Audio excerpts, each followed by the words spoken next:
Dengan mempelajari Sirah Nabawiyah, maka makin menambah kecintaan kepadanya. Semoga yang subscribe juga dimudahkan jalannya menuju surga. Silahkan tekan tombol like supaya postingan ini semakin tersebar. Dan tulis doa serta hajat pemirsa di kolom komentar. Semoga semakin banyak yang mengaminkan, maka semakin cepat terkabul. Nabi Sulaiman alaihi salam adalah manusia terkaya sepanjang sejarah kehidupan manusia di muka bumi. Dalam beberapa kitab suci seperti Al-Quran, Alkitab, dan Injil, Nabi Sulaiman alaihi salam dijelaskan sebagai manusia terkaya yang pernah hidup di muka bumi. Tidak ada satupun manusia yang bisa mengalahkan total kekayaannya hingga hari kiamat tiba. Para arkeolog telah menemukan situs peninggalan sejarah Islam yang mengungkap total kekayaan Nabi Sulaiman alaihi salam.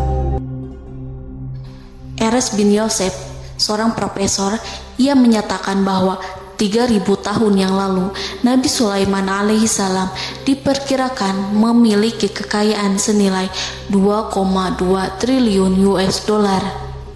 Dan bila dikonversikan dengan nilai mata uang dolar hari ini, jika dirupiahkan, maka nilainya setara dengan 32.891.870 triliun rupiah. Profesor tersebut juga menjelaskan bahwa kekayaan Nabi Sulaiman alaihi salam berasal dari dua sumber, yakni istana kerajaan dan tambang tembaga. Nilai itu berkali-kali lipat lebih banyak dari total kekayaan negara Indonesia yang hanya mencapai 11.454 triliun per 30 Desember 2021. Nabi Sulaiman alaihi salam memiliki beberapa mukjizat. Di antaranya adalah dapat berbicara dengan bahasa binatang. Beliau dapat memerintah mereka untuk melakukan sesuatu. Beliau juga dapat mengendalikan besar kecilnya tekanan angin dan dapat mengatur ke arah mana angin akan berhembus. Sehingga dengan itu Nabi Sulaiman dapat memanfaatkan angin sebagai kendaraannya dan juga kendaraan tentaranya. Nabi Sulaiman juga bisa melunakkan besi dan membentuknya menjadi pakaian perang yang anti tusukan senjata tajam. Nabi Sulaiman juga memimpin para jin. Mereka tunduk dan patuh pada perintah Nabi Sulaiman alaihi salam. Tidak hanya setan, iblis laknatullah yang merupakan makhluk pembangkang dapat dibuat tunduk bertekuk lutut pada perintah-perintah Nabi Sulaiman. Nabi Sulaiman bisa melakukan teleportasi, yaitu berpindah dari suatu tempat ke tempat yang lain dalam waktu singkat. Peristiwa itu dibuktikan dengan pemindahan singgasana Ratu Balqis atas perintah Nabi Sulaiman. Nabi Sulaiman dikenal sebagai raja yang adil dan bijaksana. Nabi Sulaiman diberkahi kecerdasan yang luar biasa untuk menyatu padukan segenap kekuatan yang Allah berikan kepadanya. Ia mengelola dan membawa kerajaannya menjadi kekuatan raksasa yang tak terkalahkan di masanya dengan segenap kemampuan yang dimilikinya. Tentara Nabi Sulaiman adalah tentara terkuat di bumi tanpa ada yang menandingi. Pertanyaan mendasar yang muncul kali ini adalah dari mana sumber kekayaan dan kekuatan Nabi Sulaiman alaihi salam? Untuk mendapatkan jawaban dari pertanyaan ini, simak video ini sampai selesai. Sebelum itu, mari bantu channel ini terus berkembang dengan cara subscribe dan nyalakan tanda loncengnya. Berikan komentar yang positif dan berikan like serta share video ini. Bismillahirrahmanirrahim. Sungguh kami benar-benar telah menganugerahkan ilmu kepada Daud dan Sulaiman. Keduanya berkata, segala puji bagi Allah yang melebihkan kami dari kebanyakan hamba-hambanya yang mukmin.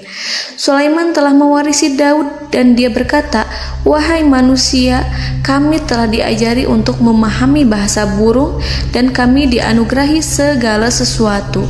Sesungguhnya semua ini benar-benar karunia yang nyata. Quran Surat An-Naml ayat 15-16. Saudara-saudaraku yang dirahmati Allah, pada ayat di atas disebutkan bahwa Sulaiman telah mewarisi Daud. Nabi Sulaiman mewarisi Nabi Daud dalam sisi kenabian dan kekuasaan, bukan mewarisi harta, karena para nabi tidak mewariskan harta. Sebab sepeninggalan mereka, harta para nabi menjadi sedekah bagi orang-orang yang ada di sekitarnya, yaitu orang-orang fakir dan orang-orang yang membutuhkan. Dan harta para nabi tidak dikhususkan bagi kalangan keluarganya. Rasulullah Shallallahu Alaihi Wasallam bersabda, "Kami para nabi tidak mewariskan. Nabi Sulaiman mewarisi kenabian dari Nabi Daud. Ini adalah hal yang jelas. Allah telah memilihnya sebagai nabi dari Bani Israel. Begitu juga Allah telah memberinya kekuasaan kerajaan sehingga ia menjadi pemimpin Bani Israel." Barangkali sesuatu yang paling penting yang diwarisi oleh Nabi Sulaiman dari Nabi Daud adalah tradisi militer. Kemajuan militer yang dahsyat telah berpindah kepada Nabi Sulaiman. Nabi Daud sebenarnya adalah seorang pengembala kambing yang sangat miskin, tetapi seiring dengan perjalanan waktu, ia menjadi komandan pasukan tiada tanding. Nabi Daud alaihi salam mengetahui bahwa kekuatan hakiki yang mengatur alam semesta adalah kekuatan Allah.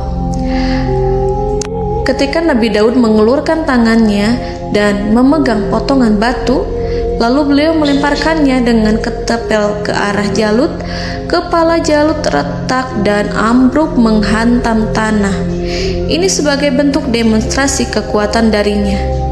Kehadiran Nabi Daud mengubah pasukan Bani Israel, di mana mereka sebelumnya lari jika berhadapan dengan musuh. Maka kini keberadaan mereka mulai diperhitungkan di masa hidupnya. Nabi Daud mengalami peperangan yang sangat banyak, tapi Al-Quran tidak menceritakan secara terperinci. Hal itu dikarenakan karena Al-Quran adalah kitab dakwah di jalan Allah, bukan kitab sejarah. Al-Quran hanya menceritakan di dalam Al-Quran surat Shad ayat 20, "Dan kami kuatkan kerajaannya, kerajaan Daud." Ayat tersebut berarti bahwa Nabi Daud belum terkalahkan dalam peperangan yang diikutinya. Di samping dukungan yang Allah berikan kepadanya, juga pasukan dan rakyatnya, di mana mereka adalah orang-orang yang bertauhid, menyerahkan diri kepada Allah. Allah Subhanahu wa Ta'ala mengajarkan kepada Nabi Daud hal-hal yang menjadikan pasukannya memiliki keistimewaan yang dengannya mereka dapat mengalahkan pasukan-pasukan lain, pasukan-pasukan besar yang ada di bumi pada saat itu. Allah Subhanahu wa Ta'ala berfirman dalam surat Saba ayat 10, "Dan kami telah melunakkan besi untuknya." Baju besi mungkin akan menjadi masalah dalam benak kita. Ketika orang-orang yang berperang, baju besi cukup mengganggu gerakan mereka. Kita bisa membayangkan ketika ada dua orang berperang, salah satu dapat bergerak bebas, sementara yang lainnya tidak leluasa bergerak karena tertahan dengan pakaiannya. Namun, dengan kekuasaan Allah, Nabi Daud dapat melunakkan besi dan membuat baju besi yang ringan, yang mudah untuk digunakan. Ini adalah kemajuan penting yang Allah berikan kepada Nabi Daud dan tentaranya. Kemajuan itu kemudian diajarkan, diwariskan dan dimiliki oleh Nabi Sulaiman alaihi salam. Nabi Sulaiman memiliki pasukan dahsyat yang melebihi pasukan manapun di bumi saat itu, atau bahkan mungkin saat ini. Bahkan Allah menambahkan karunia-Nya kepada Nabi Sulaiman yang disebutkan dalam Al-Quran surat An-Naml ayat 16. "Dan Sulaiman telah mewarisi Daud, dan dia berkata, 'Wahai manusia, kami telah diberi pengertian tentang suara burung, dan kami diberi segala sesuatu. Sesungguhnya ini benar-benar suatu karunia yang nyata.'" Saudara-saudaraku yang dirahmati Allah, pada suatu hari Nabi Sulaiman alaihi salam menengadahkan tangannya dan berdoa kepada Allah Subhanahu wa Ta'ala. Antara hati Nabi dan Allah tidak ada penghalang, tidak ada jarak, tidak ada sekatan waktu, tidak ada satupun dari para nabi yang berdoa kepada Allah kecuali doanya pasti dikabulkan. Doa Nabi Sulaiman alaihi salam direkam dalam Al-Quran surat Shad ayat 35. Nabi Sulaiman berkata, "Ya Tuhanku, ampunilah aku, anugerahkanlah kepadaku kerajaan yang tidak dimiliki oleh seorang pun sesudahku." Nabi Sulaiman menginginkan dari Allah sesuatu kerajaan yang belum pernah diperoleh oleh siapapun setelahnya. Allah Subhanahu wa Ta'ala mengabulkan doa Nabi Sulaiman dan memberinya kerajaan tersebut. Nabi Sulaiman mewarisi kekuasaan, kenabian, hikmah ilmu dari Nabi Daud alaihi salam.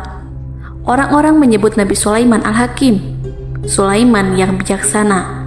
Kebijaksanaan Nabi Sulaiman tidak terbatas pada keadilannya di tengah-tengah manusia dan juga kasih sayangnya kepada mereka. Namun, kebijaksanaan Nabi Sulaiman juga berlaku di kalangan burung dan binatang lainnya. Nabi Daud juga mengenal bahasa burung, tetapi Nabi Sulaiman dapat berbicara dengan bahasa burung. Bahkan, ia dapat menggantikannya sebagai pembantunya. Ketika Nabi Daud bertasbih di gunung, burung-burung serta binatang buas ikut bertasbih bersamanya. Bahkan angin pun berhenti untuk mendengarkan tasbih itu. Sedangkan Nabi Sulaiman alaihi salam, Allah Subhanahu wa Ta'ala memberinya karunia lebih dari itu, di mana binatang-binatang buas tunduk padanya, begitu juga angin dan burung. Saudara-saudaraku yang dirahmati Allah, Nabi Sulaiman alaihi salam mampu mendengarkan bisikan semut yang berbicara kepada sesama mereka. Bahkan, ia mampu memerintahkan semut tersebut sehingga semut itu menjadi taat pada perintahnya. Pasukan Nabi Sulaiman memiliki kekuatan yang sangat dahsyat. Belum pernah ada di dunia ini satu pasukan pun yang memiliki kekuatan seperti itu. Kekuatan Nabi Sulaiman berasal dari beberapa kombinasi yang sangat mengagumkan, sehingga karenanya ia tidak dapat tertandingi. Kekuatan itu terdiri dari manusia, binatang-binatang, jin, dan lain sebagainya. Kita mengetahui bahwa jin adalah makhluk Allah dan manusia tidak mampu melihatnya atau menghadirkannya atau meminta pertolongan kepadanya. Sedangkan Nabi Sulaiman telah diberi Allah suatu kemampuan untuk menundukkan jin, mempekerjakan mereka sebagai tentara di tengah-tengah peperangan. Bahkan ia mampu menjadikan mereka sebagai pekerja-pekerja kasar di kerajaannya saat tidak ada peperangan.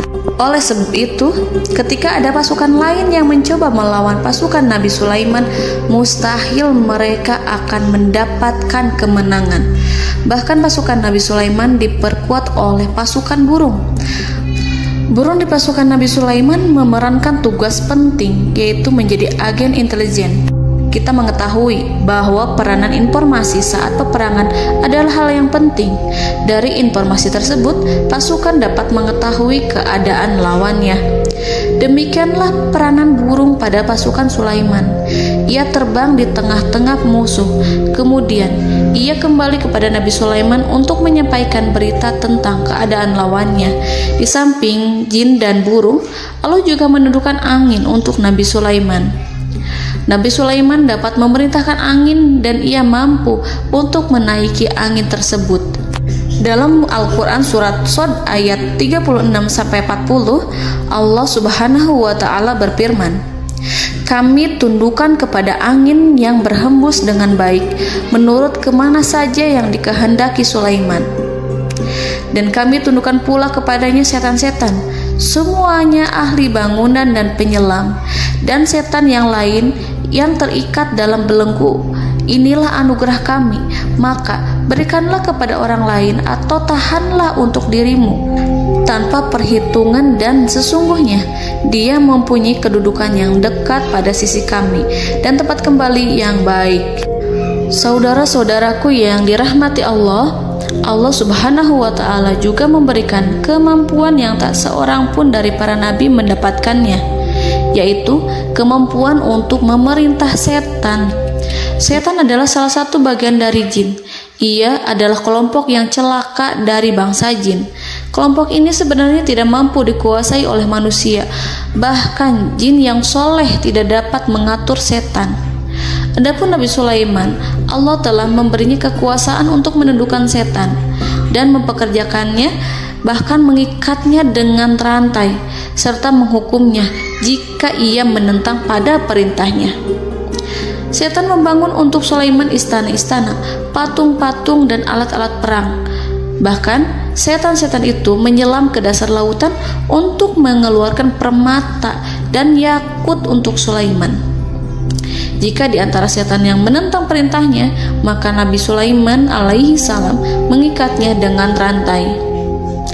Ini semua menunjukkan kekayaan Nabi Sulaiman dan kekuasaannya, di mana ia mampu mengatur banyak makhluk di bumi ini. Tentu saja, kemampuan itu semua adalah atas izin dari Allah Subhanahu wa Ta'ala sebagai mukjizat darinya. Allah Subhanahu wa Ta'ala berfirman dalam Al-Quran surat Saba ayat 12, dan sebagian dari jin adalah yang bekerja di hadapannya, di bawah kekuasaannya, dengan izin Tuhannya. Dan siapa yang menyimpang di antara mereka dari perintah kami, maka kami rasakan kepadanya azab neraka yang apinya menyala-nyala. Para jin itu membuat untuk Sulaiman apa yang dikehendakinya, dari gedung-gedung yang tinggi, patung-patung, dan piring-piring yang besarnya seperti kolam, atau periuk yang tetap berada di atas tungku. Saudara-saudaraku yang dirahmati Allah, Nabi Sulaiman yang bijaksana adalah penguasa yang tak tertandingi di muka bumi. Meskipun memperoleh nikmat-nikmat khusus yang agung itu yang Allah berikan kepada Sulaiman, beliau tetap menunjukkan dirinya sebagai manusia yang paling banyak berzikir kepada Allah dan manusia yang paling banyak bersyukur di zamannya. Saudara-saudaraku yang dirahmati Allah, sebagaimana Allah Subhanahu wa Ta'ala memberikan nikmat kepada ayahnya Nabi Daud alaihi salam, di mana ia mampu melunakkan besi, dan Allah mengajarinya bagaimana cara mencairkan besi, maka Nabi Sulaiman alaihi salam dapat memanfaatkan tembaga yang cair untuk peperangan. Dan juga di saat perdamaian, pada saat peperangan, beliau mencampur tembaga dengan besi dan menjadikannya perunggu. Mereka menggunakan senjata-senjata perunggu dalam peperangan seperti pedang, baju besi, dan juga pisau. Senjata-senjata ini adalah senjata yang paling kuat pada saat itu. Sedangkan di saat damai, tembaga digunakan untuk membuat bangunan, perhiasan, dan sebagainya.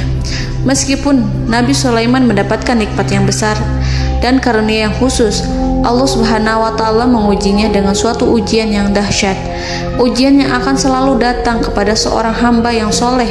Ketika hamba itu mendapatkan kedudukan besar, maka ujiannya pun menjadi besar.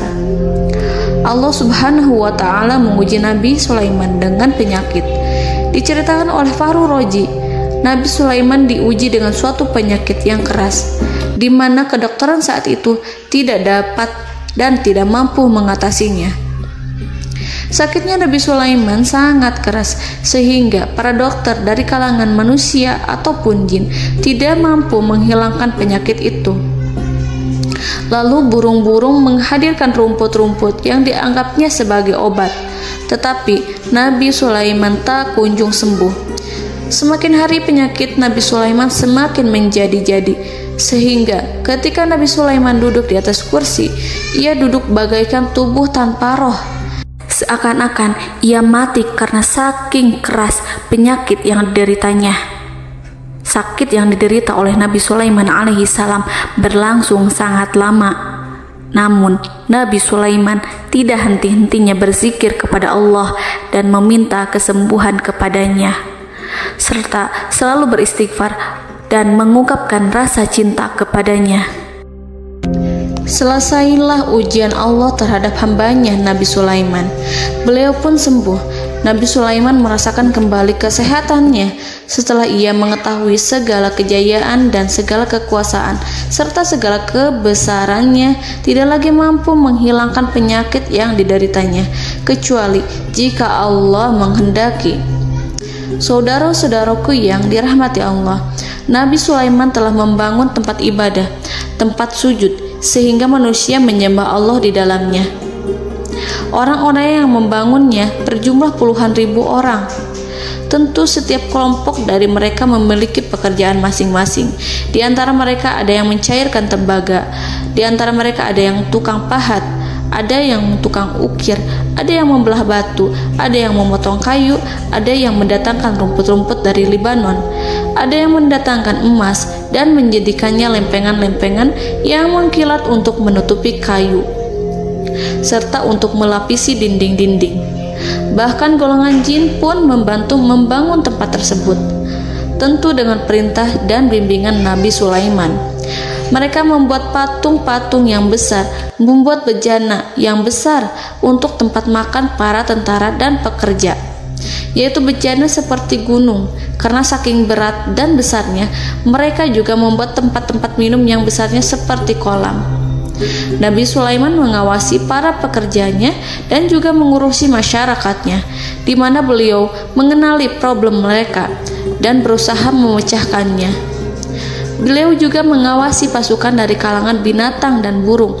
Beliau mengetahui apabila ada satu di antara mereka yang tidak datang, kemana ia pergi, serta mengapa ia pergi. Nabi Sulaiman menguasai pengetahuan itu semua. Nabi Sulaiman bukan hanya mengetahui problem tentara-tentaranya dari kalangan manusia ataupun tentaranya dari kalangan burung, namun ia juga menunjukkan kasih sayang terhadap semut, di mana beliau mendengar bisikannya dan tidak suka untuk menginjaknya.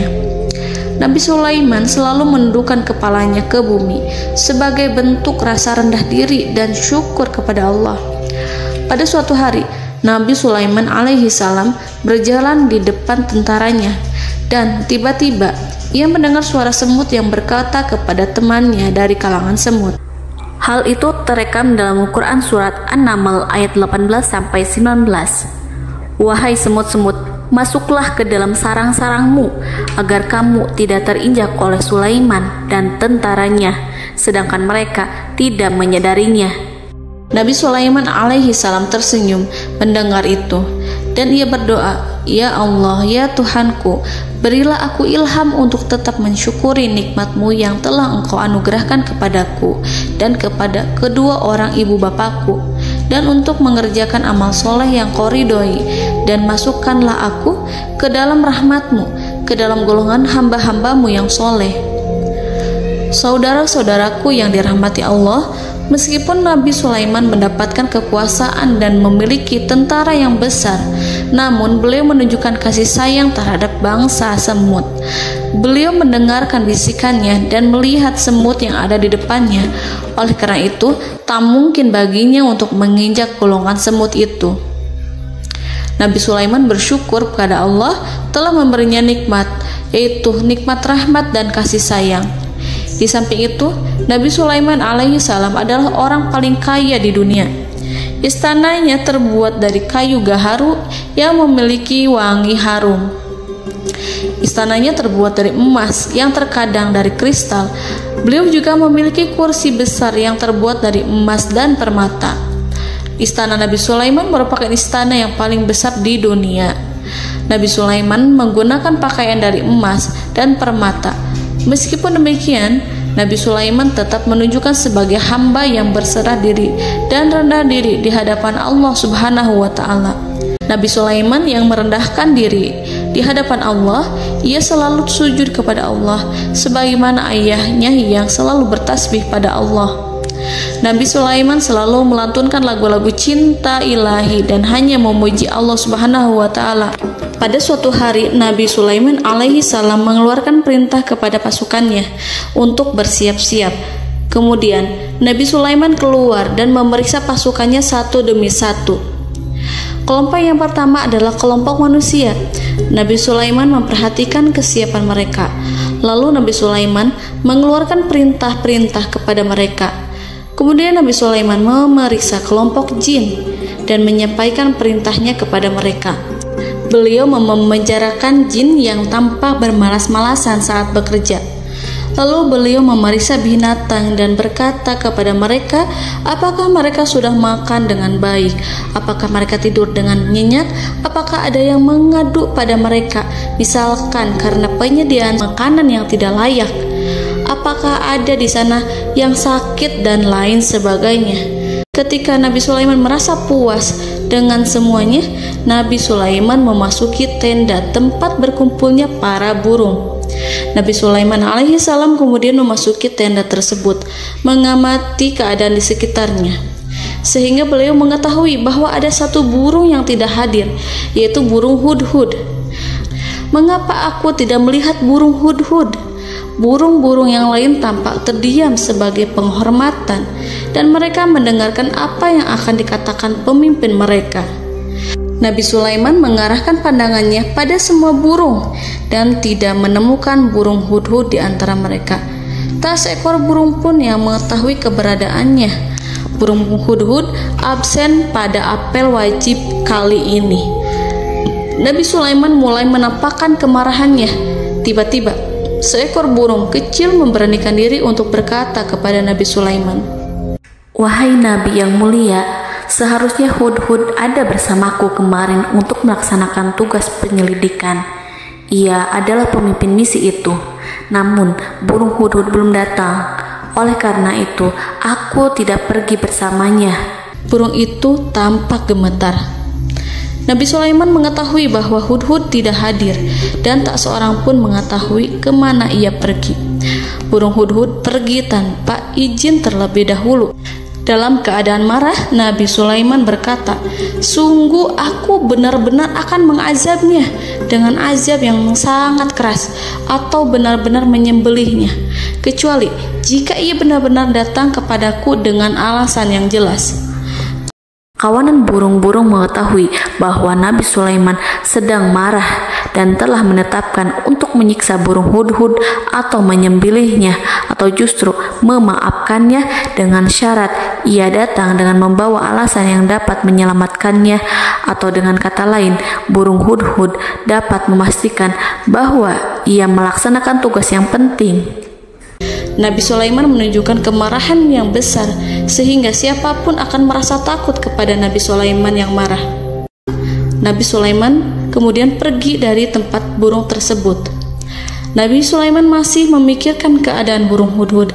Seharusnya burung hudhud menjadi bagian penting dari badan intelijen. Apakah ia pergi untuk menyingkap suatu, atau apakah ia pergi hanya untuk bermain-main? Nabi Sulaiman telah memperhatikan dan mengetahui bahwa burung hudhud adalah seekor burung yang cerdik dan juga fasih berbicara. Terkadang Nabi Sulaiman mendapati burung hudhud sedang bermain-main dan menunda-nunda pekerjaannya. Namun ketika Nabi Sulaiman melihatnya, burung hudhud memahami bahwa perbuatannya tidak benar. Oleh karena itu, ia tidak boleh menyampur adukan antara waktu serius dan waktu bermain. Tidak lama setelah itu, burung hudhud tiba di tempat para burung. Burung-burung yang lain berkata kepadanya, "Wahai hudhud, pergilah engkau ke tempat Nabi Sulaiman. Jika ia mengetahui bahwa engkau telah sampai, jiwamu benar-benar terancam." Mendengar itu, burung hudhud segera beranjak. Ia terbang menemui Nabi Sulaiman. Pada waktu itu, Nabi Sulaiman sedang duduk bersama tentaranya yang lain. Burung hudhud berdiri. Ia telah merencanakan untuk memulai pembicaraan dengan Nabi Sulaiman sebelum Nabi Sulaiman bertanya kepadanya kemana dia pergi. Ini sebagai bukti bahwa hudhud telah melaksanakan suatu tugas yang penting. Dalam Al-Quran Surat An-Naml ayat 22, burung hudhud berbicara, "Aku telah mengetahui sesuatu yang kamu belum mengetahuinya, dan kubawa kepadamu dari negeri Saba suatu berita penting yang diyakini." Seakan-akan burung hudhud hendak berkata, "Aku adalah hudhud yang miskin, tapi aku mengetahui apa yang tidak engkau ketahui, dan aku telah datang kepadamu dari kerajaan Saba dengan membawa berita yang sangat penting." Nabi Sulaiman tampak terdiam menunggu hudhud menyelesaikan kisahnya. Dalam surat An-Naml ayat 23-24, burung hudhud berkata, Sesungguhnya aku menjumpai seorang wanita yang memerintah mereka. Dia dianugerahi segala sesuatu serta mempunyai singgasana yang besar. Aku mendapati dia dan kaumnya menyembah matahari selain Allah.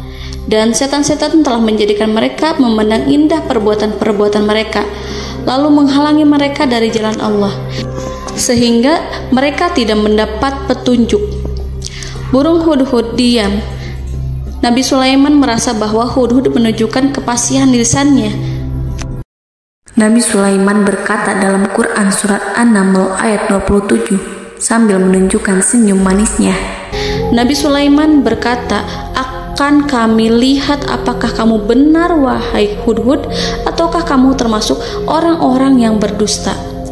Seakan-akan burung hudhud ingin mengatakan, "Aku tidak berbohong, wahai Nabi yang mulia." Namun diamnya Sulaiman membuat takut sehingga burung hudhud terdiam. Nabi Sulaiman terdiam karena berpikir, lalu ia memutuskan sesuatu setelah itu. Beliau melihat kepada lainnya dan meminta secari kertas dan pena. Nabi Sulaiman menulis surat dan menyerahkan kepada hudhud serta memerintahkan kepadanya seperti yang dikatakan dalam Quran surat An-Naml ayat 28. "Pergilah dengan membawa suratku ini, lalu jatuhkanlah kepada mereka, kemudian berpalinglah dari mereka, lalu perhatikanlah apa yang mereka bicarakan." Al-Quranul Karim hanya menceritakan dalam Al-Quran surat An-Naml bagaimana perginya hudhud dan bagaimana ia menyerahkan surat itu. Lalu Al-Quran langsung menyebut keadaan kerajaan Balqis yang saat itu sedang membaca surat di depan para pembesar kerajaan dan para menterinya. Dalam Quran surat An-Naml ayat 29-31 berkatalah Balqis, "Wahai pembesar-pembesar, sesungguhnya telah dijatuhkan kepadaku sebuah surat yang mulia. Sesungguhnya surat ini dari Sulaiman, dan sesungguhnya isinya dengan menyebut nama Allah yang Maha Pengasih lagi Maha Penyayang, bahwa janganlah kalian berlaku sombong terhadapku dan datanglah kepadaku sebagai orang-orang yang berserah diri." Saudara-saudaraku yang dirahmati Allah, dalam surat tersebut Nabi Sulaiman menyebutkan supaya mereka menyerahkan diri dan tunduk kepada perintah Nabi Sulaiman. Nabi Sulaiman memerintahkan agar mereka meninggalkan penyembahan terhadap matahari. Nabi Sulaiman tidak mempersoalkan akidah mereka dan tidak memuaskan mereka dengan apapun. Nabi Sulaiman hanya memerintahkan bahwa ia berada di atas kebenaran. Bukankah ia didukung kekuatan yang berlandaskan keyakinan yang dimilikinya? Nabi Sulaiman hanya memerintahkan mereka agar tunduk dan patuh kepadanya. Ratu Sabak menyampaikan surat tersebut di tengah-tengah kaumnya. Dalam Quran surat An-Naml ayat 32 dijelaskan, "Dan berkatalah Balqis, wahai para pembesar, berilah aku pertimbangan dalam urusanku ini. Aku tidak pernah memutuskan sesuatu persoalan sebelum kamu berada dalam majelisku." Saudara-saudaraku yang dirahmati Allah, para pembesar istana Balqis menentang surat tersebut. Isi surat itu membangkitkan kesombongan kaum Sabak, di mana mereka merasa lebih kuat. Mereka mengetahui bahwa di sana ada seorang yang mencoba menentang mereka dan mengisyaratkan peperangan kepada mereka. Lalu ia meminta kepada mereka untuk memenuhi syarat-syaratnya sebelum terjadinya peperangan dan kekalahan.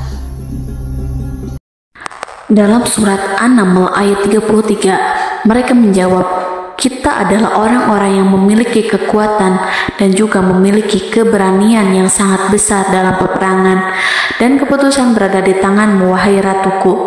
Maka pertimbangkanlah apa yang akan kamu perintahkan."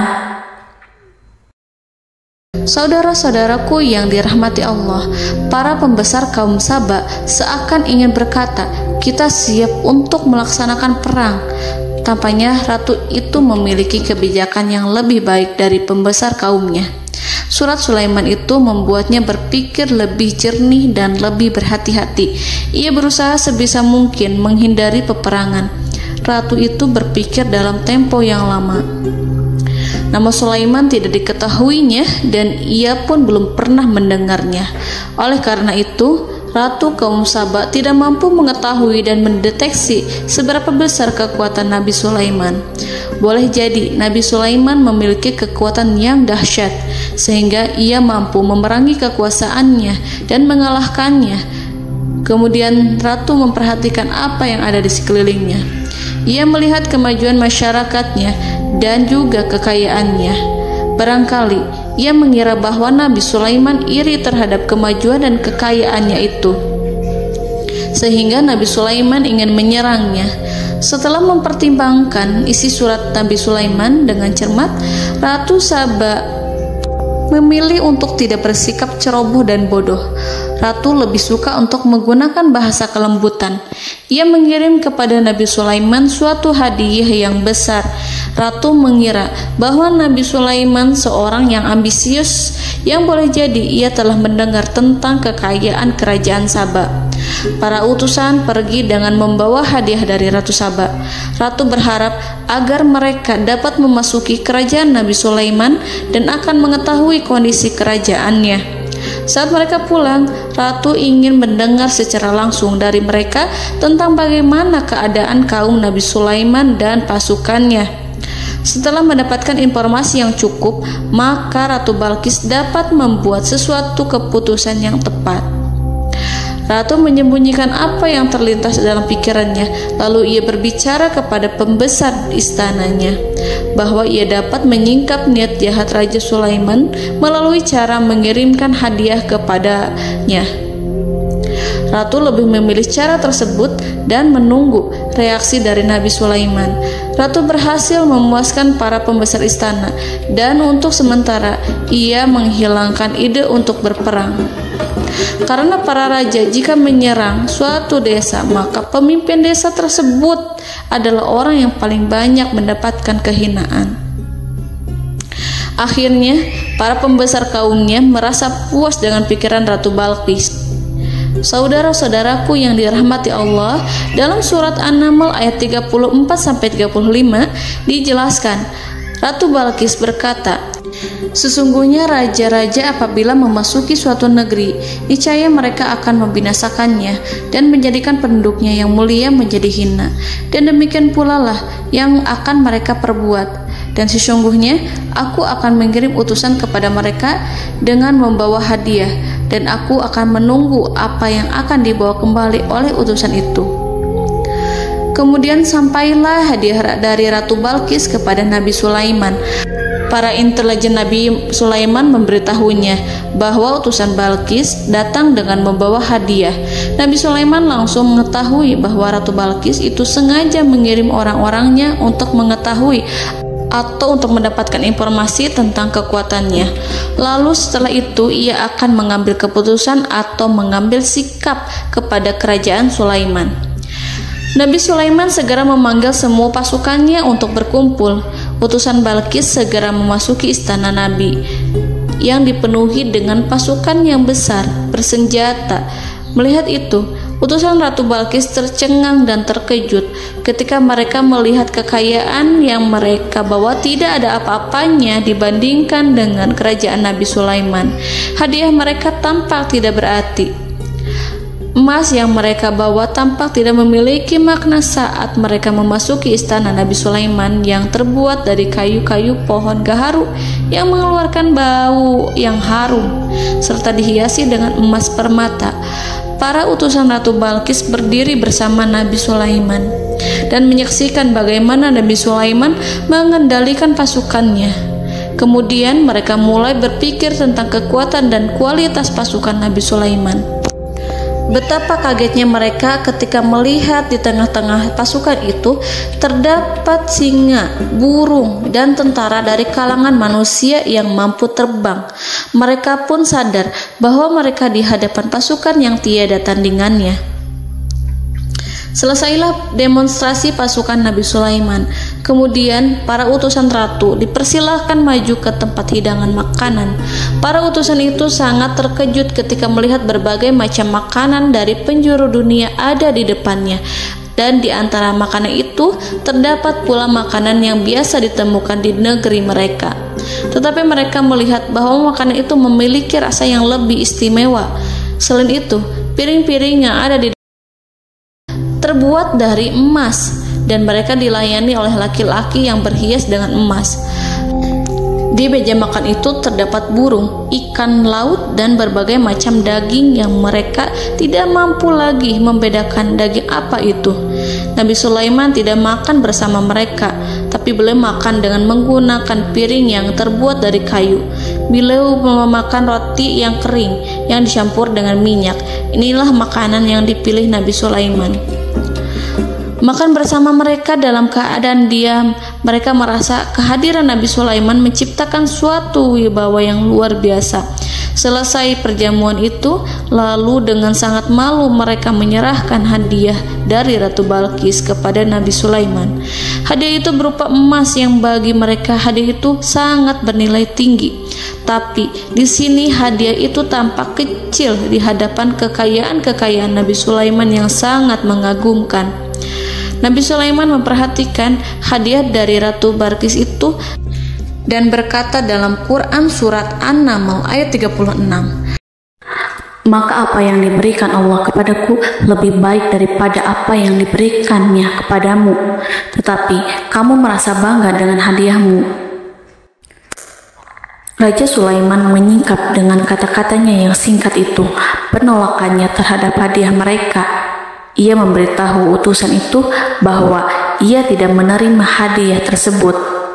Ia tidak merasa puas dengan hadiah itu. Yang membuatnya puas hanyalah, "Janganlah kalian berlaku sombong terhadapku, dan datanglah kepadaku sebagai orang-orang yang berserah diri." Lalu Nabi Sulaiman berkata kepada mereka dengan pelan. Hal itu diabadikan dalam Quran surat An-Naml ayat 37. "Kembalilah kepada mereka. Kami akan mendatangi mereka dengan bala tentara yang mereka tidak kuasa melawannya, dan pasti kami akan mengusir mereka dari negeri itu, yaitu negeri Saba, dengan terhina, dan mereka akan menjadi tawanan-tawanan yang hina." Saudara-saudaraku yang dirahmati Allah, Nabi Sulaiman kemudian meninggalkan para utusan ratu setelah terlebih dahulu mengancam mereka. Para utusan itu berharap agar Nabi Sulaiman mau menunggu kunjungan Ratu Balqis yang akan membawa misi perdamaian. Akhirnya sampailah para utusan Ratu Balqis ke negeri Saba. Mereka segera menuju istana sang ratu. Mereka memberitahu bahwa negeri mereka sedang ada di ujung tanduk. Mereka menceritakan kepada ratu tentang kekuatan Nabi Sulaiman dan tidak mungkin bagi mereka mampu melawannya. Mereka meyakinkan Ratu Balqis bahwa ia harus mengunjunginya dan melihat sendiri bagaimana kebesaran kerajaan Nabi Sulaiman. Kemudian ratu menyiapkan dirinya untuk pergi menuju kerajaan Nabi Sulaiman. Nabi Sulaiman duduk di kursi kerajaan di tengah-tengah para pembesarnya dan para menterinya serta para komandan pasukannya. Beliau berpikir tentang sosok Ratu Balqis. Nabi Sulaiman mengetahui bahwa Ratu Balqis menuju tempatnya. Balqis dikelilingi rasa takut. Nabi Sulaiman berpikir sejenak tentang bagaimana matahari disembah. Ia memikirkan bagaimana informasi yang diterima oleh intelijennya tentang kemajuan kerajaan Balqis dalam bidang kesenian dan ilmu pengetahuan. Nabi Sulaiman bertanya kepada dirinya sendiri, apakah kemajuan menjadi penghalang untuk mengetahui kebenaran? Apakah ratu itu senang dengan kekuatan yang dicapainya? Dan ia membayangkan bahwa kekuatannya adalah segalanya. Dengan kemajuan yang dimilikinya, Nabi Sulaiman ingin membuat kejutan agar ratu mengetahui bahwa Islam yang diyakini oleh Nabi Sulaiman adalah satu-satunya yang mampu mendatangkan kemajuan dan kekuatan yang hakiki, sehingga ia dapat membandingkan antara keyakinannya dalam menyembah matahari beserta kemajuan yang dicapainya dengan keyakinan Nabi Sulaiman beserta kemajuan yang diraihnya. Saudara-saudaraku yang dirahmati Allah, para mata-mata Nabi Sulaiman telah memberitahunya bahwa hal yang sangat disegani dan dikagumi oleh kaum Balkis adalah kerajaan Saba, yaitu singgasana Ratu Balkis. Singgasana itu terbuat dari emas dan batu delima. Singgasana tersebut dijaga oleh penjaga yang sangat disiplin, di mana mereka tidak pernah lalai sedikit pun. Oleh karena itu, sangat tepat apabila Nabi Sulaiman menghadirkan singgasananya di sini, di kerajaannya, sehingga ketika ratu tiba, maka ia dapat duduk di atasnya. Nabi Sulaiman ingin membuat kejutan kepadanya dan menunjukkan bahwa kemampuannya tersebut yang berlandaskan pada keislaman. Nabi Sulaiman melakukan yang demikian itu dengan harapan agar si ratu tunduk kepadanya. Ide itu terlintas dalam diri Nabi Sulaiman. Lalu ia mengangkat kepalanya dan menoleh kepada anak buahnya. Hal itu diabadikan dalam Quran surat An-Naml ayat 38. Wahai para pembesar, siapakah di antara kamu sekalian yang sanggup membawa singgasananya kepadaku sebelum mereka datang kepadaku sebagai orang-orang yang berserah diri? Saudara-saudaraku, perhatikanlah ungkapan pikiran Nabi Sulaiman tersebut. Semua pemikirannya berkisar tentang keislaman, para penyembah matahari, tentang bagaimana beliau dapat memberikan petunjuk kepada mereka di jalan Allah. Yang pertama menjawab pertanyaan Nabi Sulaiman adalah jin Ifrit. Dalam Quran surat An-Naml ayat 39, berkatalah Ifrit yang cerdik dari golongan jin, aku akan datang kepadamu dengan membawa singgasana itu sebelum kamu berdiri dari tempat dudukmu. Sesungguhnya aku benar-benar kuat untuk membawanya, lagi dapat dipercaya. Nabi Sulaiman berdiri dari tempat duduknya setelah 1 atau 2 jam. Jin itu berjanji kepadanya untuk menghadirkan singgasana Balkis sebelum itu. Istana Nabi Sulaiman di Palestina, sedangkan istana Balkis terletak di Yaman. Antara singgasana tersebut dengan singgasana Nabi Sulaiman berjarak lebih dari ribuan mil. Barangkali pesawat yang cepat sekalipun yang kita kenal hari ini tidak akan mampu membawa dan mendatangkan istana itu dalam waktu 1 jam. Tetapi masalahnya di sini berhubung dengan kekuatan jin yang serba misterius.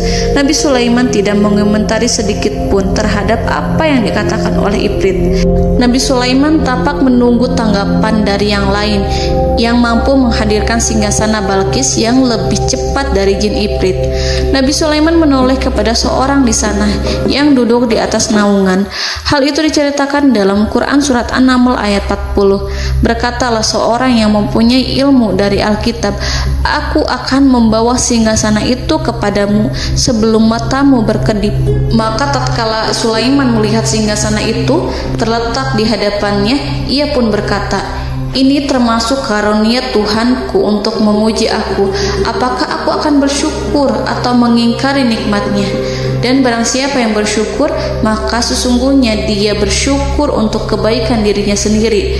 Dan barang siapa yang ingkar, maka sesungguhnya Tuhanku maha kaya lagi maha mulia. Saudara-saudaraku, belum lama seorang yang mempunyai ilmu dari Alkitab menyatakan kalimatnya, sehingga singgasana itu tiba-tiba ada di depan Nabi Sulaiman yang mampu menghadirkan singgasana itu lebih cepat dari kedipan mata. Al-Quranul Karim tidak menyingkap kepribadian seorang yang menghadirkan singgasana itu. Al-Quran hanya menggarisi bahwa orang itu mempunyai ilmu dari Alkitab. Al-Quran tidak menjelaskan kepada kita apakah ia seorang malaikat ataukah manusia ataukah jin. Al-Quran sengaja tidak menyingkap informasi tersebut. Saudara-saudaraku yang dirahmati Allah, setelah melihat singgasana itu, Nabi Sulaiman bersyukur kepada Allah. Ia mulai memperhatikan singgasana sang ratu. Singgasana tersebut merupakan simbol pembangunan dan juga kemajuan, tetapi tampaknya ia hanya sesuatu yang biasa saja jika dibandingkan dengan kekuasaan dan kebesaran ciptaan yang dibuat oleh manusia jin di kalangan istana Nabi Sulaiman. Nabi Sulaiman memikirkan dalam tempo yang lama singgasana Ratu Balkis itu. Kemudian beliau memerintahkan agar singgasana itu diperbaiki, sehingga saat Ratu Balkis datang, Nabi Sulaiman akan mengujinya apakah Ratu Balkis dapat mengenali singgasananya ataukah tidak. Dalam Al-Quran surat An-Naml ayat 41, Nabi Sulaiman berkata, "Ubahlah baginya singgasananya, maka kita akan melihat apakah dia mengenal ataukah dia termasuk orang-orang yang tidak mengenalnya." Saudara-saudaraku yang dirahmati Allah, Nabi Sulaiman memerintahkan agar dibangun istana yang akan digunakan untuk menyambut Ratu Balqis.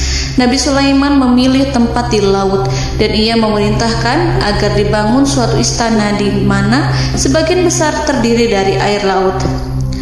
Nabi Sulaiman memerintahkan agar lantainya itu terbuat dari kaca yang tebal dan kuat, sehingga orang-orang yang berjalan di atas istana itu akan dapat melihat di bawahnya ada ikan-ikan yang berwarna-warni yang berenang-renang ke sana kemari, dan mereka akan melihat rumput-rumput laut yang bergerak-gerak.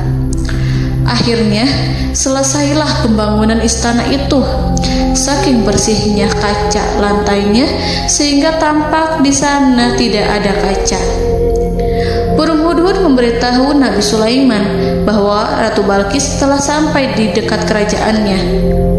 Kemudian Ratu Balqis datang. Al-Quran tidak menyebutkan keadaan Nabi Sulaiman saat menyambut Balqis, namun Al-Quran menunjukkan dua sikap Ratu Balqis ketika pertama kali datang.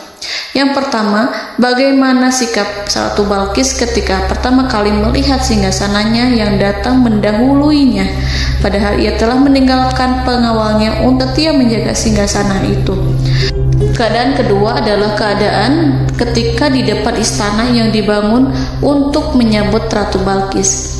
Istana itu penuh dengan permata dan banyak ikan berenang di bawahnya.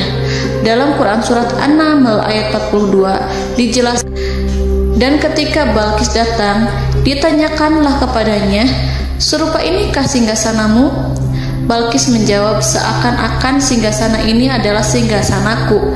Kami telah diberi pengetahuan sebelumnya dan kami adalah orang-orang yang berserah diri." Saudara-saudaraku, pada dialek di atas, Balqis melihat singgasananya dan ia tercengang saat mengetahui bahwa itu adalah singgasana miliknya. Namun kemudian ia mulai ragu karena melihat tidak sepenuhnya itu singgasana miliknya. Jika itu benar-benar miliknya, lalu bagaimana ia datang mendahuluinya? Dan bila bukan singgasananya, maka bagaimana Sulaiman dapat meniru sepersis dan seteliti itu? Padahal Sulaiman tidak pernah sekalipun ke kerajaannya. Nabi Sulaiman berkata saat melihat Balqis mengamati singgasananya, "Apakah ini singgasanamu?" Balqis terlihat sangat kebingungan, namun setelah itu ia menjawab, "Sepertinya benar." Nabi Sulaiman berkata, "Kami telah diberi ilmu sebelumnya dan kami sebagai orang-orang muslim." Saudaraku yang dirahmati Allah, melalui pertanyaan Nabi Sulaiman ingin mengisyaratkan kepada Balqis agar ia membandingkan antara keyakinannya beserta ilmu yang dicapainya dengan keyakinan Nabi Sulaiman yang muslim beserta pengetahuan yang telah diraihnya. Penyembahan terhadap matahari dan pencapaian ilmu yang dicapai oleh Ratu Balqis tanpa tidak ada apa-apanya dibandingkan dengan ilmu Nabi Sulaiman dan keislamannya. Nabi Sulaiman telah mendahuluinya dalam bidang ilmu karena keislamannya. Karena itu, sangat mudah baginya untuk mengungguli Balqis dalam ilmu-ilmu yang lainnya. Demikianlah yang disyaratkan dalam pertanyaan Nabi Sulaiman kepada Ratu Balqis. Ratu Saba itu mengetahui bahwa ini adalah singgasananya, di mana singgasana itu datang lebih dahulu daripada dirinya. Beberapa bagian darinya telah diubah saat Balqis masih di perjalanan menuju ke tempat Nabi Sulaiman. Ia berpikir kemampuan apa yang dimiliki Nabi Sulaiman. Ratu Balqis tercengang melihat apa yang disaksikannya, yang berupa buah dari keimanan Nabi Sulaiman dan hubungannya dengan Allah Subhanahu wa Ta'ala. Sebagaimana Balqis juga tercengang ketika melihat kemajuan di bidang ilmu pembangunan, seni, dan ilmu-ilmu yang lainnya. Maka ia tidak lebih kagum lagi saat melihat hubungan yang kuat antara keislaman Nabi Sulaiman dengan ilmunya, serta kemajuan yang diraihnya. Dalam Al-Quran surat An-Naml ayat 43 dijelaskan Dan apa yang disembahnya selama ini selain Allah mencegahnya untuk melahirkan keislamannya, karena sesungguhnya ia terdahulu termasuk orang-orang yang kafir. Saudara-saudaraku yang dirahmati Allah, bergoncanglah dalam benak Balqis ribuan hal ketika melihat keyakinan kaumnya runtuh di hadapan Nabi Sulaiman. Ia menyadari matahari yang disembahnya hanya merupakan ciptaan Allah, dan Allah lah yang menggerakkannya untuk hamba-hambanya. Lalu terbitlah matahari kebenaran dalam dirinya. Hatinya diterangi oleh cahaya baru yang tidak akan tenggelam seperti tenggelamnya matahari. Masa keislamannya hanya menunggu waktu. Ratu Balqis memilih waktu yang tepat untuk mengumumkan keislamannya. Allah Subhanahu wa Ta'ala berfirman dalam Quran Surat An-Naml ayat 44. Dikatakan kepadanya, masuklah ke dalam istana. Maka tatkala ia melihat lantai istana itu, dikiranya kolam air yang besar dan disingkapnya dua betisnya.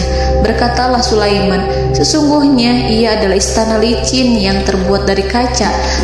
Berkatalah Balqis, wahai Tuhanku, sesungguhnya aku telah berbuat zalim terhadap diriku, dan aku berserah diri bersama Sulaiman kepada Allah Tuhan semesta alam. Saudara-saudaraku yang dirahmati Allah, dikatakan kepada Balqis, masuklah ke dalam istana. Ketika ia masuk, maka ia tidak menyaksikan adanya kaca, tetapi ia melihat air, sehingga ia mengira akan bersinggungan dengan air.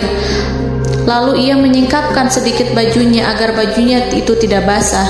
Nabi Sulaiman mengingatkannya tanpa melihatnya agar ia tidak khawatir terhadap pakaiannya, karena pakaiannya tidak akan basah, sebab di sana tidak ada air.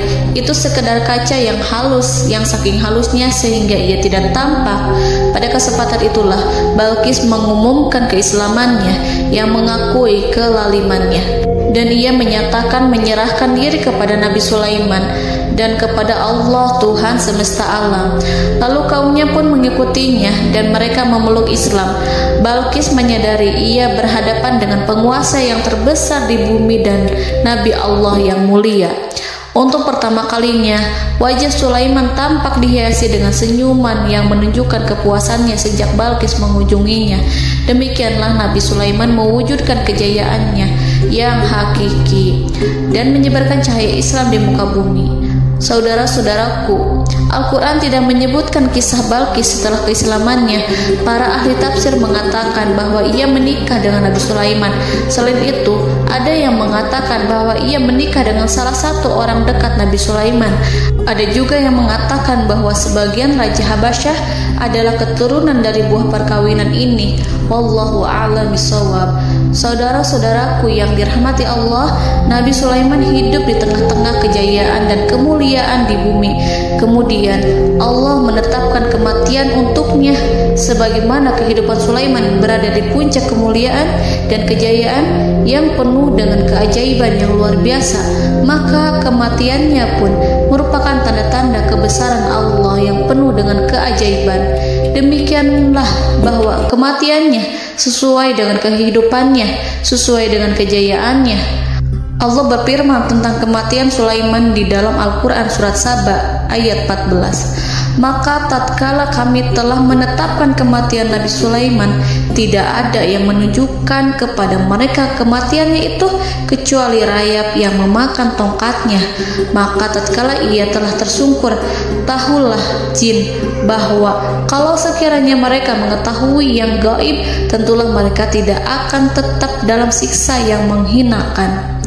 Saudara-saudaraku, kemampuan Nabi Sulaiman untuk menundukkan jin dan mempekerjakan mereka serta hubungan mereka dengan semua itu menimbulkan fitnah di tengah-tengah manusia dalam hal tertentu. Kematian Nabi Sulaiman merupakan batasan jawaban terhadap fitnah ini. Kami tidak mengetahui siapa yang mengklaim bahwa jin mengetahui hal yang gaib. Apakah itu setan yang terkutuk, atau jin yang bodoh, atau manusia yang tertipu? Kami tidak mengetahui siapa yang bertanggung jawab terhadap tersebarnya isu yang keliru ini. Yang kita ketahui adalah bahwa hal tersebut adalah mempengaruhi sebagian manusia dan jin. Barangkali manusia berkata kepada diri mereka, selama jin melakukan perbuatan yang luar biasa ini, maka apa gerangan yang menjadikan mereka tidak mengetahui hal yang gaib itu? Manusia itu lupa bahwa kunci kegaiban berada di tangan Allah.